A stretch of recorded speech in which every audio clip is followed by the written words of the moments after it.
Почему мужчина и женщина не могут дружить? И чтобы вы тоже в этом убедились, я вам сейчас просто объясню, как выглядит это общение с точки зрения устройства нашей психики.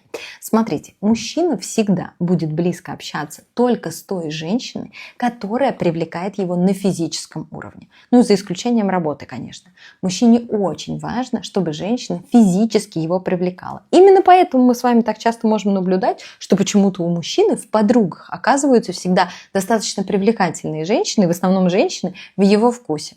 А с женщиной все как раз наоборот. Женщина будет близко общаться только с тем мужчиной, который, во-первых, конечно, нравится ей, а во-вторых, которому нравится она. Это даже порой очень важнее. Потому что женщине очень важно подсознательно чувствовать от мужчины, что он ей восхищается, что он ее хочет. Потому что за счет этого женщина очень здорово подпитывает свое эго, поднимает свою самооценку. В женской дружбе такого быть не может. От женщины она не может такое получить. Поэтому часто женщина собирает вокруг себя хоровод эдаких друзей-поклонников.